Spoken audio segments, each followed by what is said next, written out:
ജീവിതത്തിൽ പ്രതീക്ഷകൾ നഷ്ടപ്പെട്ട സമയം, ഇനി എന്തെന്ന ചോദ്യത്തിന് ഉത്തരമില്ലാത്ത സമയം, എല്ലാ വാതിലുകളും അടഞ്ഞ നിമിഷങ്ങൾ പലപ്പോഴും നമുക്കുണ്ടാകാം.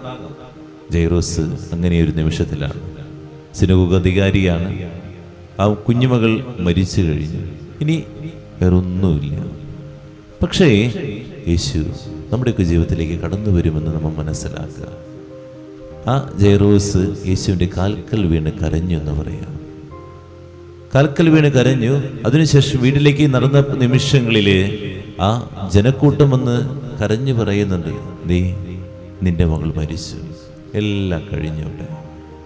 പക്ഷേ യേശു നമ്മുടെ ജീവിതത്തിലേക്ക് വരും. നമ്മളെല്ലാം കഴിഞ്ഞു വന്ന നിമിഷങ്ങളിലൊക്കെ യേശു തുടങ്ങാണ്. നമ്മളതാണ് മനസ്സിലാക്കേണ്ടത്. ജീവിതത്തിലെ കുടുംബത്തിൻ്റെ എല്ലാം കഴിഞ്ഞു വന്ന നിമിഷങ്ങളിലൊക്കെ യേശു ഇങ്ങനെ ആരംഭിക്കുന്നുണ്ട്. യേശുവിന് അവിടെയൊക്കെ സാധ്യതകളുണ്ട് എന്ന് നമ്മൾ മനസ്സിലാക്കും. മനുഷ്യദൃഷ്ടിയിലാണ് എല്ലാം കഴിഞ്ഞിരിക്കുന്നത്. എന്നാൽ യേശുവിൻ്റെ ദൃഷ്ടിയിൽ ഒന്നും കഴിഞ്ഞിട്ടില്ല. എല്ലാത്തിനും തുടക്കമാണ് അവിടെ.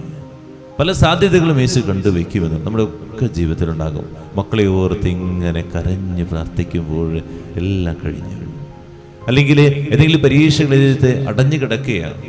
അല്ലെങ്കിൽ കുടുംബത്തിലെ വഴക്കും പിണക്കങ്ങളുമായിട്ട് ബന്ധനാവസ്ഥയിലാണ്. കടബാധ്യതകൾ കൊണ്ട് നീറുന്ന നിമിഷങ്ങളിലാണ്. മനുഷ്യൻ്റെ അടുത്തൊക്കെ ഇങ്ങനെ ഓടി നടന്ന് നമുക്ക് അറിഞ്ഞിട്ടുണ്ട്. അതെല്ലാം കഴിഞ്ഞു എന്ന് മനുഷ്യൻ വിലയിരുത്തി, അല്ലെങ്കിൽ നമ്മൾ കൂട്ടുകാരികൾ പറഞ്ഞു നീ എന്താ ചെയ്യാ എന്നൊക്കെ ചിന്ത നമുക്ക് ഉണ്ടാകാം.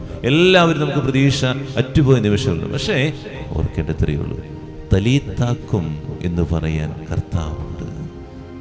മകളെ എഴുന്നേൽക്ക്, നിന്റെ ജീവിതത്തിൽ നിന്ന് എഴുന്നേൽപ്പിക്കാൻ കർത്താവ് വരും. അതാണ് നമുക്ക് വേണ്ടത്. തലീത്താക്കും, ഈ വാക്ക് മറക്കാതിരിക്കുക. ഏത് വേദനയുടെയും പ്രതിസന്ധിയുടെയും നിമിഷത്തിൽ ഈ വാക്ക് നമ്മുടെ ജീവിതത്തിൽ ഉണ്ടാകണം. യേശു ആ വാക്ക് പറയും നമ്മളോട്. നിന്റെ ജീവിതത്തിൽ ഏത് വേദനയിലാണോ തലീത്താക്കും കർത്താവ് വാക്ക് പറയേണ്ടത്. അതിനുവേണ്ടി കാത്തിരിക്കുക എന്നുള്ളതാണ്. മനുഷ്യൻ പറയുന്ന വാക്കുകളല്ല കേട്ടോ, വീണ്ടും വീണ്ടും പറയുക. നിന്റെ കൂടെയുള്ള മനുഷ്യർ പറയുന്ന വാക്കുകളെല്ലാം നീ വിശ്വസിക്കേണ്ടത് ദൈവത്തിൻ്റെ ഈ വാക്ക് തലീത്താക്കും.